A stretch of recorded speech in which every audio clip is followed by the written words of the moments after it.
All right. Thanks, everybody. My name is Kyle Ramirez. You'll learn more about me in a short minute, but I'd like to introduce somebody you may already know today, Jay Pepper Martins, head of MLS and IT for San Francisco Association of Realtors. Jay, Thanks, why Kyle. don't you introduce yourself? Sounds good. Good morning, everyone.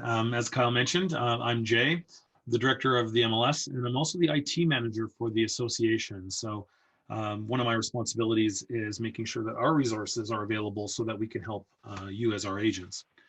I want to welcome you with a sincere wish that you're all safe and that you're all well. I know it's been a challenging time for many of us as we adapt to these sort of extraordinary circumstances and adopt some new working patterns. We're super excited to share some stories today and talk about some actionable, timely, and helpful tips that'll help you make the transition to fully remote working and help you get your feet wet with some collaboration tools. Some of them you'll have seen, some of them you'll have heard of, some of them might be new for improving real-time communication and improving your productivity and efficiency. We're also going to focus quite a bit today on security and talking about some things you can do to make sure that as you're operating completely remotely, you're doing so in a way that keeps your client's information safe and your information safe and confidential. During the presentation, we're going to get you to scan the bottom of the Zoom window. If you hover your mouse over the Zoom window, you'll see at the bottom there is a Q&A panel you can click on. And if you click on that panel, you will be able to type in questions. So please feel free to type in questions throughout the presentation. We welcome them, and we'll either address them in line or we'll save them up and answer some of those questions at the end. And we're also going to have an open Q&A session at the end too. Also, we're going to do some poll questions during the presentation. So when we get to a slide that says there's a poll, you'll get a pop-up in your Zoom window, and it's going to ask you to answer. Most of the questions are answered with a single click to select one option. The last question you'll see will be a multiple choice. So this webinar is being recorded, and we're going to make sure after the presentation is over that we upload it to our member website and provide a link. If you don't see where to find it on the member website, a link will be included in our upcoming Members Edge newsletter. So as long as you are looking through those articles, you should see one in there with a link to the remote and security don't panic webinar from today. Just moving ahead one slide, I'd like to talk a little bit about today's speakers. Obviously, I'm here from San Francisco Association of Realtors, and Rob Schenk and Kyle Ramirez are here from Intivix. Intivix has been a trusted partner of ours for many years now, going on 7 years. Rob Schenk is the founder of Intivix. We've been, as I say, working with him for a while now. They are a full-service IT partner. They have enabled us to do some incredible things, most notably to transition our entire office, to transform it from being all on premises to being completely remote distributed with little to no interruption in services to our members. They help you figure out right-sized services and solutions that fit you, and they've been fantastic. Kyle is a systems engineer with Intivix, works with Rob. Kyle, would you mind telling us a little bit about your background?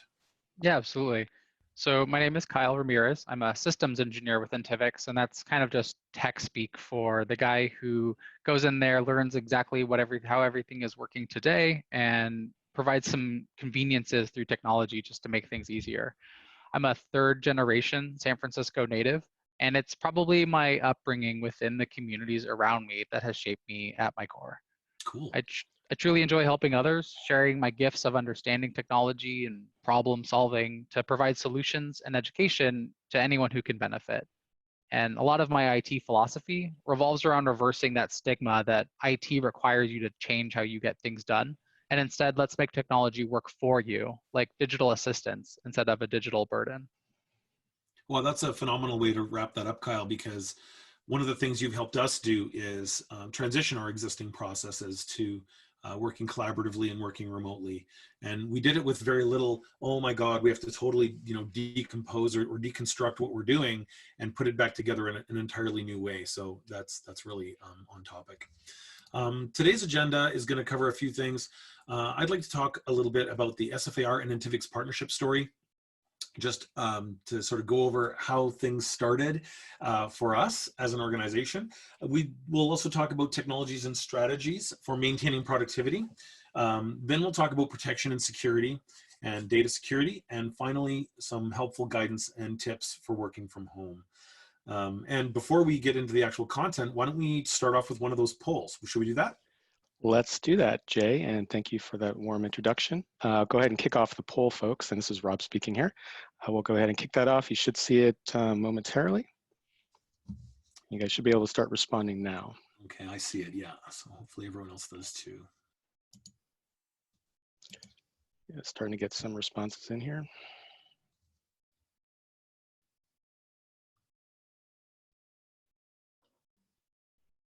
Very cool.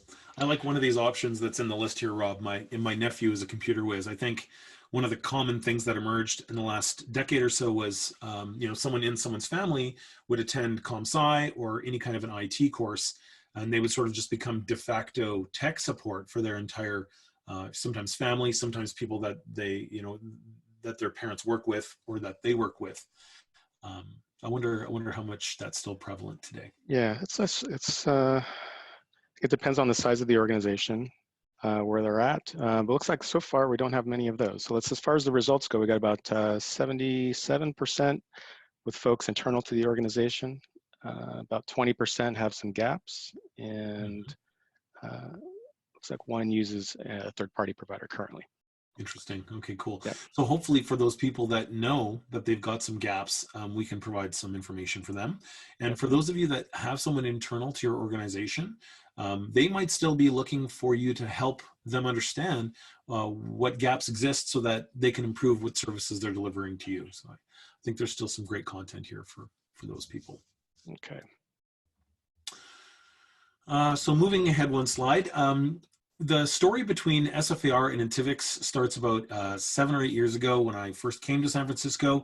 We had a lot of services running inside the building. We had a lot of things that were what we call on-premises. And we slowly, over the last couple of years, analyzed what were those things, how many of these things could be put into the cloud, how many couldn't. And we broke down everything into a list of what services were critical, what services were just sort of nice to haves or things we could sort of live without. We found out that almost everything we did was critical, unfortunately, which meant we needed to look at doing better backups. We needed to determine better ways of protecting the information so that if the building burned down, for example, we had business continuity. And then finally, we had to look at business communication for the team. And at first, there was no need to figure out, remote communication. But about 2 years ago, I started working remotely for SFAR a lot of the time. And so Intivix was my partner for figuring out how could I work remotely and be just as effective as I was when I was working in the building. And so we started a project to make all the services available via remote. This ended up being great because as we got closer to the realization that all of our office would be needing to work remotely for a little while, we were able to transition swiftly and make sure that all the employees were able to communicate with one another and make sure that business continuity was not interrupted. And we did that successfully with Intivix's help in less than 2 days. So thank you guys very much for being hyper available during that very stressful couple of days. Yeah, I think that was one of those situations where you kind of just gotta respond, and I think the ground that was laid kind of really accelerated that process and made that a lot easier once everything kind of came down a few weeks back. But I think just laying that foundation is critical for businesses these days. And then I think the other part of it too is the type of tools that we deployed for you guys have a lot of real-time kind of communication options in there that allow the team to, even in a remote manner, be able to communicate seamlessly. And I think openness to that change has been also very critical from a kind of cultural point of view as well. And the organization had some resistance over the last couple of years of transitioning from email, which was and is still our primary communications tool, to something with a little more immediacy. But boy, was everyone happy that they were at least exposed to those tools so that they didn't have to learn them from scratch on day zero. and maybe we'll talk a little bit about what those tools were that we deployed. Yeah, so this is Kyle again, and there's a lot of available tools to each organization, and it's more about knowing what those tools do and how they can fit into your organization the way that you already work. When I talk about not wanting to change the way you work, it's about picking the platform that enables you to work best and not trying to put, a square peg into a round hole. So I've arranged these in kind of different verticals. You have some all-in-one solutions at the top there, Office 365, G Suite from Google, or you might have an existing Windows Server infrastructure, some existing foundations that you want to make available from anywhere, whenever. Or you're just looking for communications platforms. So Microsoft Teams is an offering from Office 365 that allows for real-time collaboration and communication. It's got video chats and regular text chats, kind of instant messaging capabilities, while also allowing you to edit files within the application. Or, you're a Google Suite customer and you're using Google Hangouts, Google Chat, and you're looking for kind of an evolution of this communications hub. Slack is a great alternative to some of the Microsoft offerings if you're not already a Microsoft customer. So Slack is similar, if you've heard of it. It's that communications hub that allows teams to work together in their own kind of chat rooms, channels, and allows for some focus on various initiatives or various teamwork items. And these communication hubs also have the ability to use plugins to other systems. So if you have some sort of project management software like Asana or Trello, most of these communications softwares allow you to integrate with those to have a one-place area for your team to collaborate and communicate. And I mentioned, what if you have some existing infrastructure in the office and it's difficult to access at the moment? I've added an item here in the communications bar called 8x8. They're a VoIP provider, that's voice over internet, and they allow mobile app communications. This allows you to keep your business communications over a trusted channel, and it's a very flexible solution where you can have business lines maybe ported over from traditional providers like AT&T, and you can port them over to a more flexible platform that allows you to access your business line in the field without paying for an additional device. You don't have to carry two phones, one business and one personal. You can just have a business app on your personal phone that allows you access to your trusted business line. Kyle, let's stop there for 1 second. One of the things I've seen some people ask me about recently is they'll say things like, what about free voice over IP services like Viber or other communications tools that they're already using for social media? I've always advised people to be careful about using their social media tools that might be personal social media tools for doing business communications. What would Intivix's guidance on that be? From my standpoint, you do want to have kind of a line in the sand and some level of distinction. I think this helps you stay focused. If I give out my personal number to all my business contacts, which is fine, if you have to do that, you have to do that. That kind of requires me to answer every single phone call as if it were a prospective client. My mom might be calling from a new number, and then I answer the phone like I've never talked to her before. Yeah. So there are some benefits of segregating these kind of communications channels, but also this allows you some freedom of expression within your personal life that doesn't allow those expressions to spill over into your business image. So I think that separating them has a lot of values, where also I want to talk on that kind of free platform idea. You kind of want to be cognizant of where your communications are going and maybe what companies are accessing them. So you mentioned Viber, there's like WhatsApp, there's a lot of different methods of accessing communication to your clients, but I think choosing a professional product also helps you to identify your business with a professional channel, and Right. your clients will notice. Yeah, I'd also like to add, just from a kind of security point of view as well, especially if you're managing multiple folks, having one common platform that has some kind of security stack built into it is also really helpful from a kind of governance point of view. And like Kyle says, kind of elevates the overall kind of communications strategy and kind of creates kind of clear kind of demarcation lines between business and personal. Those are smart recommendations. And I didn't mean to prevent you from finishing the slide, Kyle. I know we were going to look at file sharing and virtual meetings, so maybe I'll let you finish. Yeah, these are elevations on what you might be doing today. So instead of maybe a decade ago you were paying a bicycle courier to run files off to a client just to get them signed and run them back, you can. There are. We'll talk on this later, but there are electronic signature solutions. But for file sharing, say I need to collaborate with an outside entity, or I have a bunch of building plans that I want to be able to share with kind of a vendor or a prospective client. You're gonna be able to enable this digitally through a product called OneDrive. That's gonna be if you're a Microsoft Cloud customer or you're pursuing the idea of solution of being a Microsoft Cloud customer.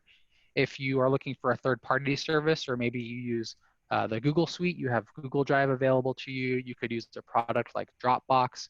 And again, this is just enabling you to share your data securely on a platform where you're able to kind of define what those security controls are.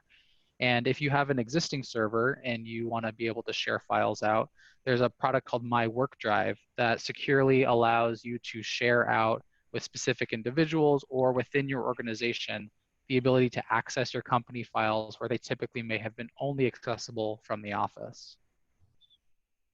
Yeah, My Work Drive has been a really important part of our solution at the association. For the members on the phone, I mean, we keep detailed records on all of our membership, but it doesn't make sense for us to push, the terabytes of that information up into a cloud service. A lot of that information is only relevant as a historical record that we're keeping about our membership, about listing data. So we have a huge volume of internal data that it doesn't make sense to put in Dropbox. So we're using My Work Drive to enable remote office employees to still be able to see that internal to the office data volume without compromising security. We're not having people email a bunch of files back and forth. We're not, using insecure technologies for file sharing. My Work Drive lets us maintain good security and also let all the staff access the files from the data drive that they need to get to every day. Yeah, and I want to touch on virtual meetings next. So this is probably the area where you're going to get the biggest value if you can adopt this as soon as possible. If you don't already have a channel to access clients, prospective clients, vendors through some sort of virtual meeting presence, you've got video call where you can see one another and really gauge each other's attention. You really should be looking into these options because they can really provide inroads to different business sources, but also, you are kind of making yourself a differentiator in your space where if your competition's not offering this, you are. And if your competition is offering this, if you're not, that will differentiate you in a negative way. Right. And can we talk about Zoom a little bit? I know there's been some press yeah. lately on this, and we're using Zoom today. So maybe, yeah, if you wouldn't mind commenting. Yeah, no, some of you, it may not be lost on some of you that Zoom has been having some recent scrutiny in the news, and we're using it now. So Zoom is a user-friendly platform to reach large audiences, but there are concerns around the content of meetings and calls being accessed by individuals you wouldn't want dropping in. I'm impressed by the speed at which Zoom was able to respond to these callouts with their own security updates, but your usage of any platform really goes back to awareness. If you have existing trusted channels, prioritize those. If Zoom is the right fit for your organization, continue to be aware of what those risks are and just adapt your usage to be cognizant of those risks. So, you want to, if you're having a confidential conversation, maybe you want to have that over a confidential trusted line. Maybe that's not the right place to use Zoom. And what are the alternatives? So if you're an Office 365 customer, you can use Teams, Microsoft Teams, and they've implemented a new feature that competes with the ease of use and reach of Zoom called Teams Live Events. If you're not an Office 365 customer, you can check out something like GoToMeeting. It's one of the largest market shareholders in the virtual meeting space. Yeah, and GoToMeeting's been really useful for us at the association. It's less sexy, but it's really rock solid, and for us, it's been a secure channel. Maybe for those that are using Zoom currently, maybe some best practices that we might suggest. You can enable passwords for meetings currently. They have a new feature where you can go ahead and enable a waiting room. So basically, they're going to be kind of in a waiting room until the host goes ahead and allows them. And definitely looking into alternatives like Microsoft Teams or GoToMeeting for any kind of sensitive or confidential type of meetings as well. Cool. Yep.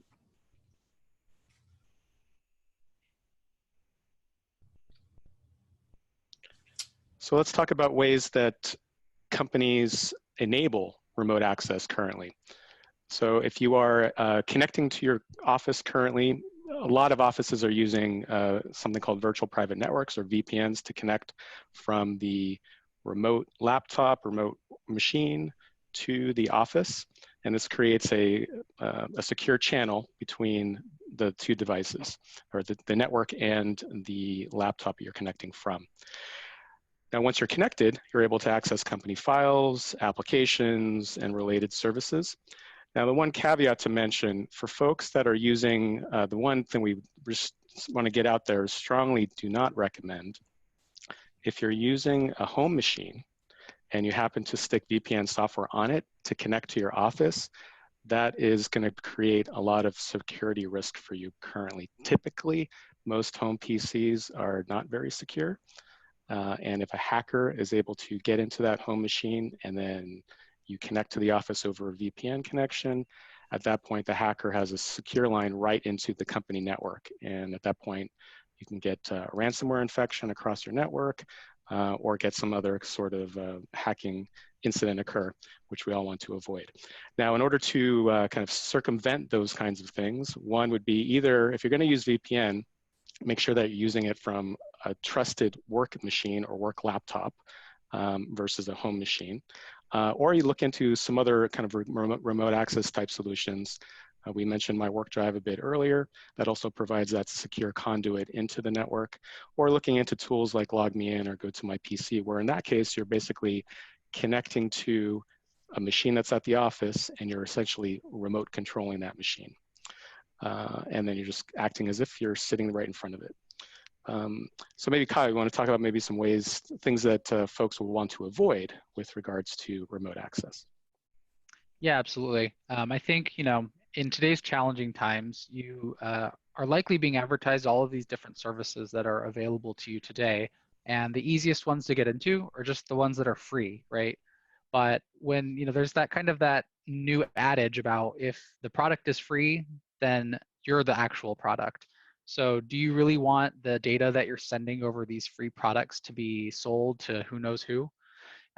There's free Wi-Fi, which is free for you to connect to, but also free for the hackers to connect to. And perhaps the free Wi-Fi, because it's being made available to a wide area, is also maybe less secure. And that's not, always a hard and fast rule. But it's something about, goes back to awareness. Just be aware of what you're using and the environments you're using. So there are protections to be able to join free Wi-Fi, but there's also alternatives where you could have a personal hotspot on your smartphone that allows you to enable mobile access in the field. There are free products that emulate the LogMeIn and GoToMyPC services. So those are products that allow you to remotely control your Office PC from anywhere. There are products called Chrome Remote Desktop, TeamViewer, and again, they work, but at what cost, right? So it's free to you, but there's no agreement there. There's no kind of terms of service that allow you to control the data that's being streamed through these. And when you're accessing these things from personal devices on a free network with a free service, there's just a lot of variables there that are out of your control. So it kind of goes back to awareness and being able to control the communications that are happening between your devices and your company. Awesome. Why don't we take a poll and see what people have been doing so far with remote access? Maybe let's throw one up, Rob. Yeah, just kick that off. And there should be 2 questions in this one. Yes, there is. Yeah, so public Wi-Fi, Starbucks, any of those Wi-Fis where you can join without a password, that's going to be considered public Wi-Fi. There are some networks as well, Xfinity Wi-Fi. You might be an Xfinity customer in the Bay Area and joining some of these open hotspots where you have to log in with your Comcast or Xfinity credentials. But again, it's free for you. But how do you know what Comcast or Xfinity is doing with the data that you're streaming over that service? You don't. So that's just one of those things that you want to be aware of. All right, so we're got some interesting results here. So do you use public Wi-Fi? Right now, that's about a third say yes, about 60% no, and about 10% are using a VPN. That's great to hear. And this is a VPN. This is different than the VPN we were just talking about a moment ago about connecting to my office. What kind of VPN is this? So you can actually, there's various tools that could be installed on either like on a mobile device that basically will go ahead and encrypt the connections that you have if you're using a public Wi-Fi. So any sort of browsing, work kind of related stuff that you're doing is going to be kind of encrypted and secured. So there's various kind of VPN services that are available on iOS or Android stores that you can go ahead and secure your mobile communications. I think for one thing that's interesting for the folks that are using public Wi-Fi, the 30% of you, just a caution out there, be very careful about doing any sort of information that's sensitive. If you're doing banking transactions and you're just connecting over the latest Starbucks Wi-Fi connection and you're doing that sort of stuff, they run a serious risk of getting that your password stolen and things like that. So be very careful with that. Any sort of sensitive stuff be doing from behind a protected network if at all possible. We're looking at, do you have hotspot features on your phone? Looks like about 30% are using that a lot. 40% know about it but don't use it. And looks like about 30% don't use it or try and stay away from it. Interesting. I'm glad to see a few people using it quite a bit. I'm always, when I'm in an airport, I travel quite a bit, or I used to, and I find airport Wi-Fi so convenient, but I always think to myself, geez, if I need to log into the bank and do some banking, I disconnect from public Wi-Fi because I'm no longer just browsing news. Now I'm doing some real work. So then I'll connect through my phone just to make sure that I'm on a secure channel because I control my phone. So yeah. So one question came in. You might want to mention if someone is using public Wi-Fi, how do they remove it? That's a great thing. So on Windows and Mac computers, if you're using your laptop, there's in your network config settings, you can actually forget previous networks. And if you want to stay disconnected from that, there are settings in both Windows and Mac OS for saying don't connect to free open hotspots. That's something that's in your settings configuration. Rob, would you add anything to that? Yeah, I would just say ideally speaking, you want to have control over the networks that you connect to. So if there's ones that automatically connecting, you definitely ideally would want to disable that. We can go ahead and we'll post maybe a link or two that at the end of this to go ahead and send that out to folks if they have any questions about that. But ideally speaking, you want to control what you connect to. And you want to make that decision rather than the system just kind of making that decision on your behalf, and then you're connected and you're not really sure who you're connected to or why, and run the security risks that we were talking about earlier. Right.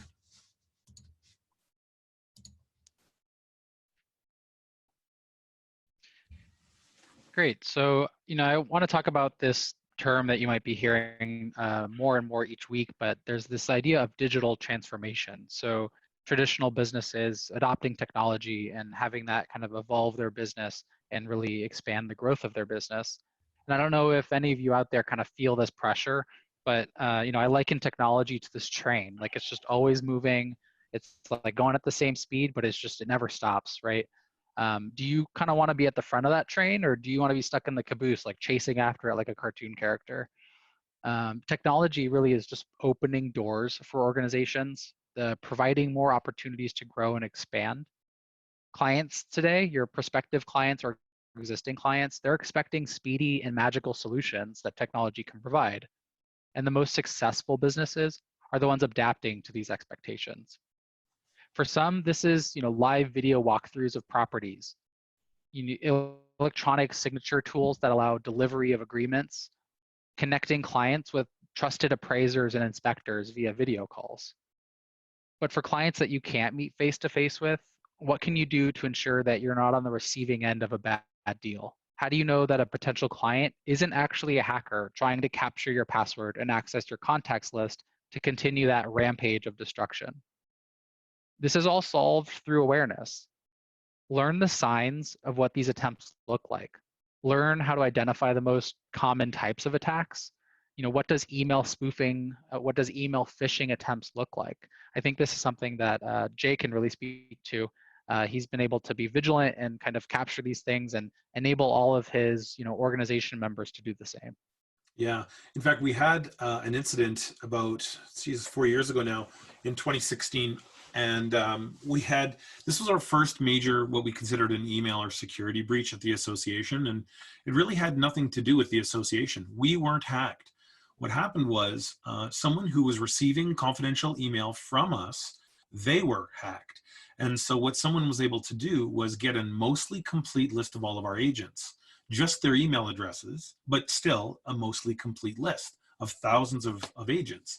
And they downloaded email from the person's compromised computer that looked like something we had sent, and they replicated the look and feel of it, but they made a bunch of mistakes.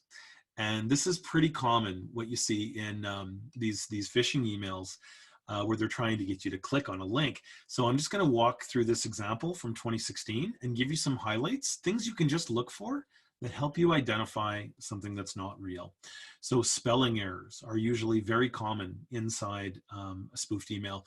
You can see that they spelt San Francisco Realtor. They didn't spell everything correctly. They didn't capitalize things correctly the way we would at the association. They didn't use the agent's actual name. So it just says, "Dear member." And then the link here, check out that PDF link. So when I hovered over the email with my mouse, it showed me a link in my browser that said where this link was going to go. And most browsers and email software today support this feature, where if you hover over a link, it will briefly show you where it's going to go before you go there. And of course, waldorftrust.com, some zip file. This is not a PDF. This is going to get you to download a file and unzip malicious software that will then try to take over your computer or do something nefarious. So we were able to react quickly and get messaging out to our members to be aware that this was happening. And then internally for our staff, we started a security program where we were teaching our staff members how to be really vigilant and how to spot these things and how common scams work. And maybe you guys could talk about that program that you've got a little bit. Yeah, I think that's, security awareness training has been one of the kind of staples of improving or increasing the level of security awareness across teams. So it's one of those things where, the typical end user is kind of the front line, and having the awareness of the ways that hackers are trying to trick you. So a lot of social engineering types of things where they're trying to trick you even over the phone now. A lot of different, hackers are very creative in the ways that they try to attack and target folks, and having a base level of awareness of the common strategies and common tactics that they use is really helpful for those frontline folks that are getting a lot of these kinds of attacks being sent their way. And so that's been very helpful, I think, from from our clients' point of view, as far as just increasing that level of awareness to reduce this level of risk and attack that's pretty common these days. And even with the the COVID-19, there's a lot of scams that hackers are taking advantage of there. So this is not, so it just kind of accelerates what is the order of the day, and their hackers are going towards where those eyeballs are. So there's folks, just got to be aware, and vigilance, and it's one of those things where we're inundated with email, we're inundated with activity in life, and it's very common, very easy to kind of inadvertently click on something you didn't mean to because you're kind of rushing through something. So being able to kind of take that step back and pause before you click is one of those things that's always helpful to do. But it does I'd like to add, go ahead. Oh, sorry, Kyle. I'll just jump in for a sec. If something does happen, I mean, I think what did we have before on the poll for people who have an internal resource? There was quite a few people said they have a resource, right? Mm-hmm. So if you do accidentally click on something and it appears to take you to a malicious website, and even if you're not sure, immediately reach out to your internal technical resource to inform them that this is a possible breach so they can help you right away.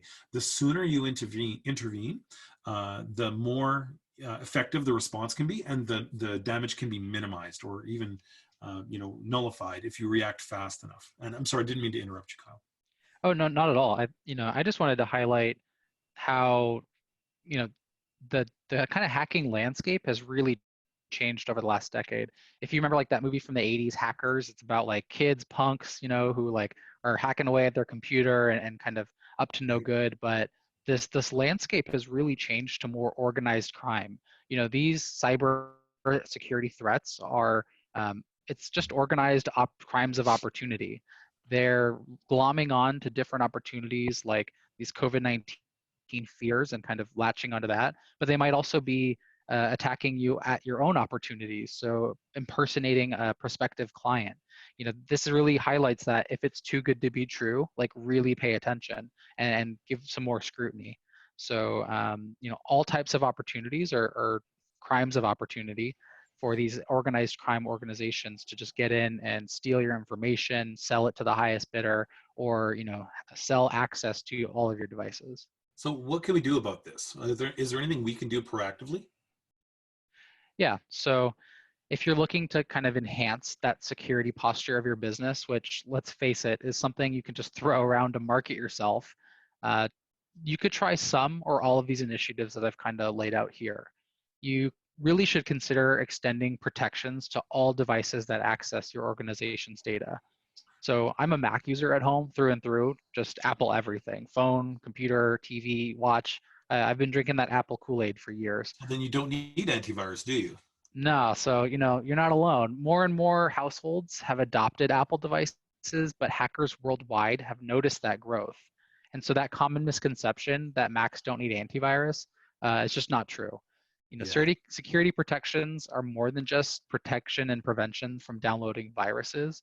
On your Mac today, you could download and install antivirus to protect you from at that level, at the file level, but also consider using an ad blocker. Ad blockers are free within your web browser that can prevent 95% of those malicious pop-ups across the internet. There's products that I use personally, uBlock Origin or Nano Ad Blocker. I'll post those names in the chat shortly. I use those as trusted plugins to kind of block the ads that help me maintain my focus online, but also prevent a lot of those like call 1-800, your computer's locked and I'm pretending to be a hacker, so that I can get you to call me and give me your money. Right. There's scams and there's malicious attempts. There's just a wide array of negative things on the internet that you should be aware of and protected from. And so coming back to that awareness, I do want to highlight that security awareness training programs. Organizations have provided these to employees that keeps everyone up to date on what to look out for. This isn't like a one-time learn what it looks like and then kind of forget to pay attention to it. There's a continued vigilance of knowing what the latest scam is, knowing what the latest hack is, so that you can be sure that you're always up to date. Because if you're not up to date on your awareness, you're just introducing more opportunities for those crimes of opportunity to get into your organization. Right. So how many different devices do you guys use to conduct business? Did you attach your business email to your iPad last year and forget about it? Where is that iPad now? Is that the one that you gave away to a family member who's stuck self-isolating at home? Where is your email? Where have you attached it to all these different devices? And do you have some reasonable level of confidence that your data is protected no matter where it's accessed? Actually, one thing that we see often is on public terminals. So we've got a few courtesy terminals that exist at the association for members who would traditionally have come in on foot to either maybe get lockbox service or something else. And so we provided 2 computers there. And it was surprising how many times people would get busy, they'd take a phone call, they would walk away, and a half hour later, we would see that their email client was still logged in and they've left the building. So whenever you're using any kind of a public terminal, you really must be really sure that you log out of everything completely before you walk away from that terminal. They're provided for courtesy, and you can use them if they're in an environment where you're reasonably certain that they'll be secure, like the association, for example. The MLS staff would, go over and log people out. But always make sure you log yourself out of any terminal that you use that you don't directly control or own or cannot take with you. I would Yeah, also, that's a great highlight. yeah, I'd add to that to probably the single most number one thing that I think folks can do to protect themselves is to enable two-factor authentication. So this is basically something you know, which is your password, and something you have, which is maybe your phone or a laptop device. And so you typically see this for, you remember the banks would have these kind of RSA tokens where they would have a little device, and every minute a little code would change. Kind of same idea of that, but we're doing that with your mobile phones now. That reduces these email phishing attacks that we've been talking about by like 95%. That's now if you're accessing your banks or any sort of financial data, absolutely need to make sure that you're enabling that across the board. And I would say across your entire company for all your various critical applications and services that you use. That would be kind of probably the number one suggestion that we'd have to help lower the overall risk for anybody listening today. Yeah, there's some level of personal responsibility here too, right? So this isn't something that a trusted technology partner can just do for you. There is some level of self-action where you need to be aware of these things and kind of maybe change your behaviors to be more secure and be more proactive in protecting your own access from things. The police doesn't come by and lock your front door for you. You walk out of the house and you lock the door behind you. It's kind of the same thing.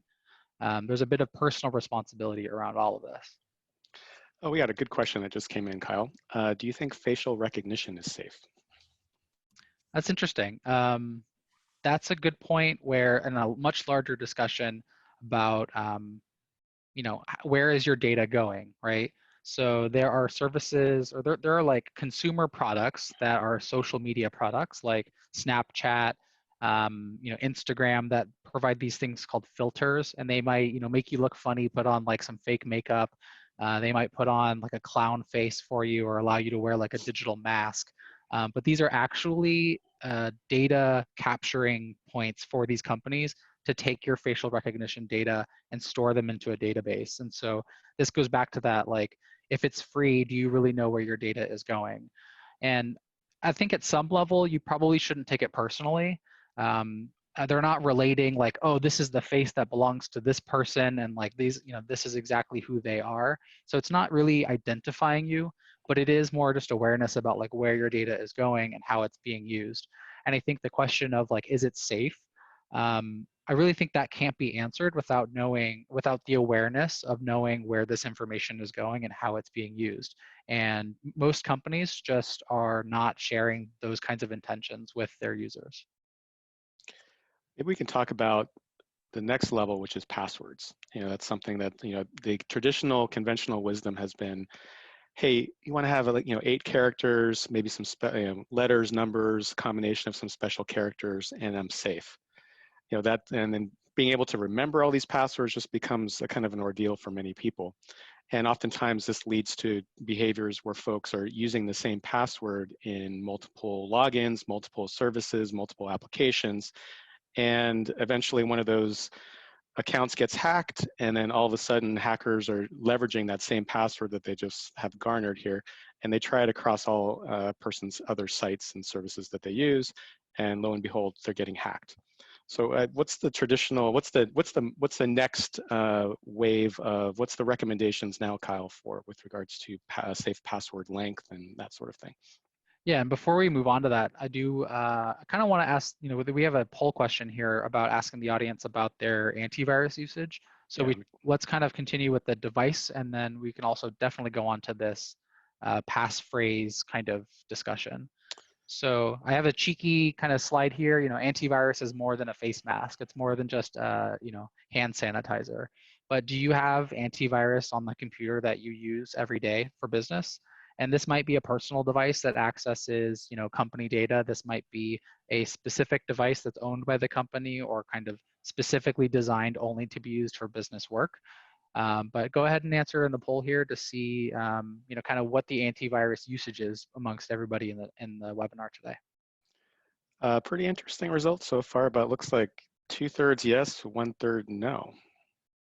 That's phenomenal to see it be 2/3. There was a time when it would have been less than half. So that's really encouraging.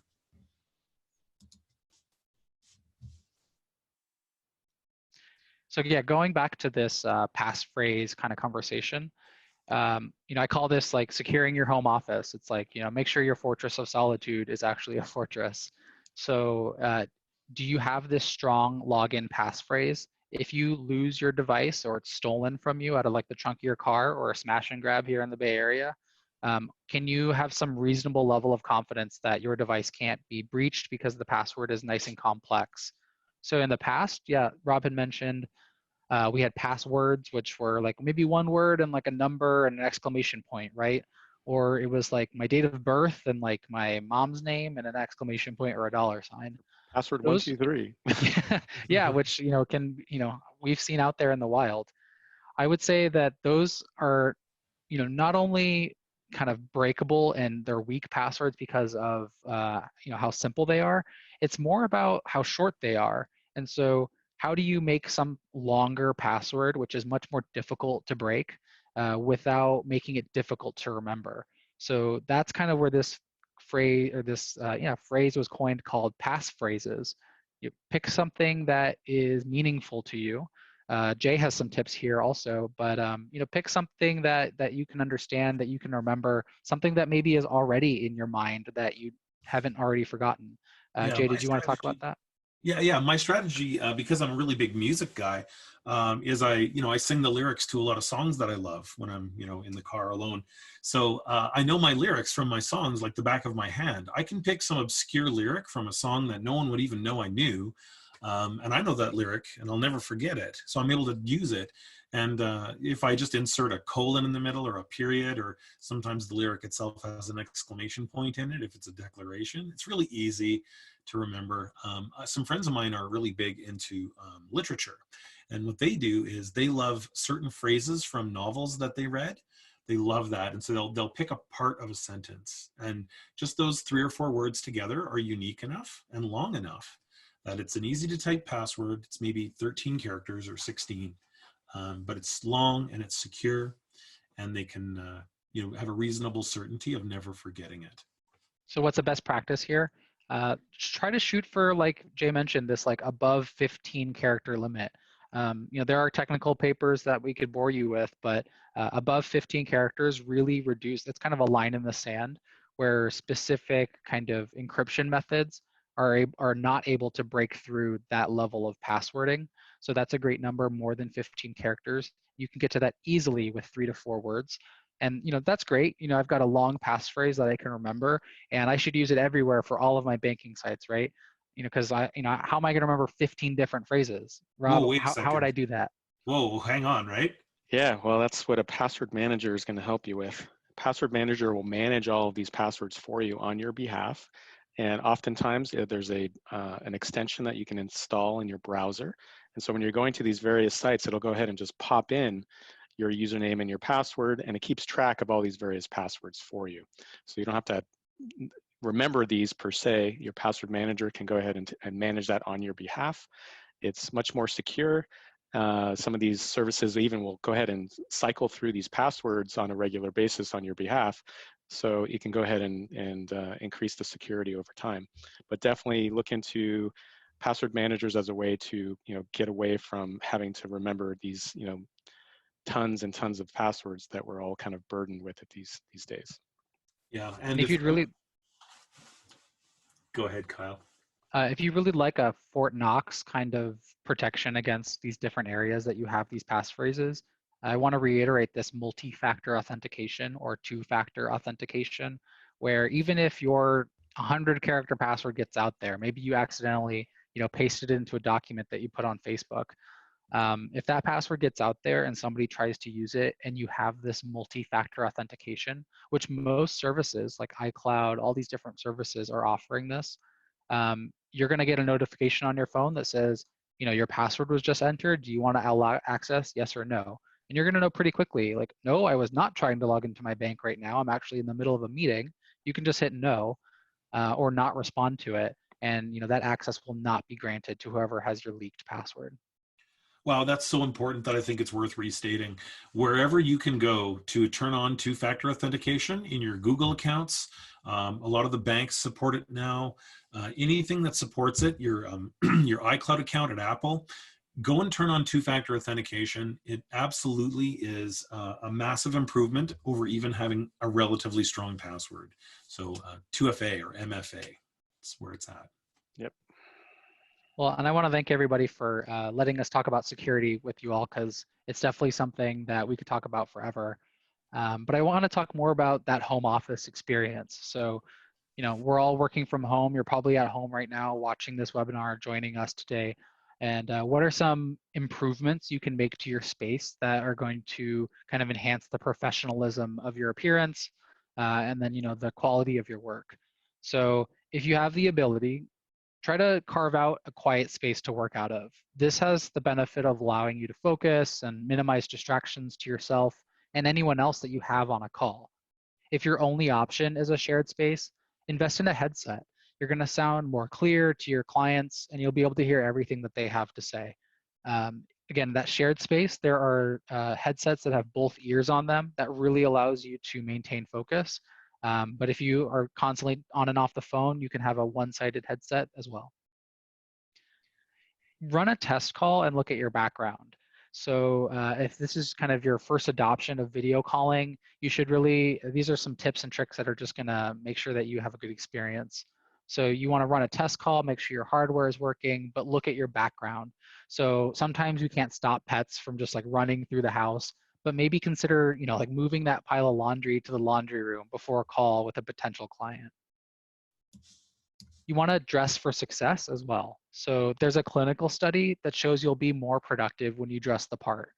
Medical professionals in the lab were asked to perform their lab tests in street clothes, and a separate group was asked to perform the same lab tests wearing lab coats. And can you guess whose work had just had less errors? Which group got their work done more efficiently? It's the effort to prepare yourself for each day, regardless of who's watching, that acts as a foundation for your daily success. And this kind of segues into camera placement. So find some old Amazon boxes or something to prop up your laptop. Try to keep your camera at eye level or slightly above, but never below. So appearance is everything. Don't let your webcam position just do you this disservice. You want to look as great as you do in your professional headshots. One question just came in. Can you have virtual background while working from home? Yeah, so different services allow different features here. So Zoom allows you to kind of pick a photo that will act as your virtual background, but there is, it doesn't always work depending on the quality of your webcam. Sometimes it makes you look like this garbled mess and it's more trouble than it's worth. Microsoft Teams is a different platform, and I've used a lower quality webcam with this feature to blur your background. And I thought that was really cool, where somehow it just is able to make sure that you're always in focus, but the things around you have this like privacy blur on it. So that even if there are distractions in the background that you can't avoid, these things are just going to be out of focus and they're not going to catch the attention of your potential client or existing client, because that's really the last thing you want, right? You're trying to convey some important information that you really want them to internalize, and instead they're like watching your kids play in the background, something that you can't avoid. And this goes it back into that just communication, this last point. So it can be difficult to adjust to video calls.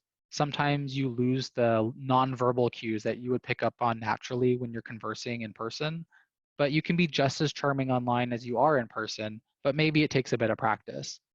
Speak clearly, don't forget to smile, and you're gonna have a great experience online virtually, the same as you would in person. Just you wanna land those clients no matter where you are. One practical tip I have about your workspace, learn from my mistake, but create a no spill zone. So if you are working out of a home office, you got a keyboard and a mouse or your laptop, create a designated space that your beverage is always at. You got your coffee, your water, what have you. You want to keep that away, almost opposite the other side of your keyboard and mouse. last thing you want is to go to reach for your mouse and you knock over your key, knock over your coffee. It's all over your laptop, and then now you got to put on a mask and gloves to go to Best Buy and buy a new computer. Let's just kind of eliminate that whole experience and have a designated no spill zone. Cool. So we have a final poll question here. How have immediate shifts personally affected you? So we know a lot of you are working from home maybe for the first time. Some of you had a schedule where you'd work from home a few days out of the week, but now you're almost required to stay home, every day of the week and continue to be just as productive and just as effective. And this one is multi-select. So check off all the ones that you think have impacted you.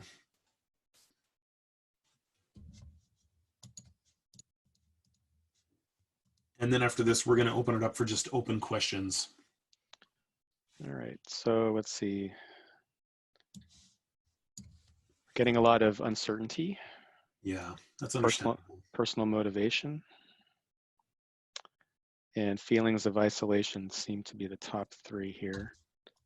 Home tech, communication challenges are in the 10 to 15% range. And then about a third of folks are having attention divided between family and home and work. Yeah, I think one of the things to address the uncertainty is you could be introducing new tools into your organization that differentiate you from your client, from your competitions. And this allows you to kind of focus on growing this new stream of revenue, continuing your sales pipeline where maybe you're out in the field kind of, boots on the ground. You can still do the same work. So you can focus on those kinds of initiatives just from a different angle and using technology to help you enable that. Cool. Jay, a question came in. As a new agent, how can I meet clients right now as open houses are not allowed? Yeah, we've had to take some steps inside the MLS system to let people reach out to their clients using URLs, using inviting them to join you on video chats. And normally we wouldn't have allowed those kinds of links to just be added to the MLS, but those kinds of things are allowed now. If you're actually just trying to meet clients for the first time, your business social media channels are going to be your best way of trying to attract new eyes. Advertise that you are available for video chat. Advertise that you are going to pick up the phone, and then deliver. One of the things we noticed looking at NAR's data over the last 5 years before the pandemic was that most agents aren't very good at picking up the phone. When their phone rings, they're too busy, so they just let it go to voicemail. One of the best ways to meet new clients right now is to give them a sense that I will pick up the phone when you call, and then do that. If you do that, you're already putting yourself in the top 15% of realtors in the country. And if you do that during this time under a crisis, people will have a sense that you're available. And right now, I think, speaking to that feeling of isolation, people want to know that someone's on the other end of the line that'll pick up. So I would advertise that you're available, and then if you can, truly be available for that client when they reach out to you for a first contact. Great.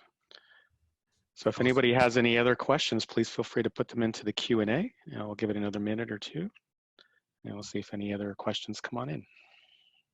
Awesome. While that's wrapping up, I just want to thank Rob and Kyle for their help at the organization. You guys have been so valuable as a partner to us. I just want to extend that as a sincere thanks. At the association, we've enjoyed a great partnership with Intivix. If you do have a need for an internal partner, I wouldn't hesitate to recommend Rob and his team. You can see here there are some contact links for reaching out to them. Maybe you've got some follow-up questions you'd like to ask privately. You can try them on these channels. And again, many thanks to you guys for being there when we needed you. Yeah, and Jay, thank you so much for giving us this, for working together with us on this, presentation. I think hopefully it's been of use for everyone and helpful, and some helpful tips and tricks that everyone's learning here. As we mentioned, we'll go ahead and make the recording available, and we'll follow up with the recording as well as answer a few of the questions that we had in the during the presentation, and include that in the follow-up email with everybody. Outstanding. All right, looks like no other questions at the moment, so maybe we wrap it up. That sounds good. Thanks, Rob. Thanks, Kyle. All right, thanks everybody. Thank you. Thanks everybody. Take care, everyone. Bye-bye.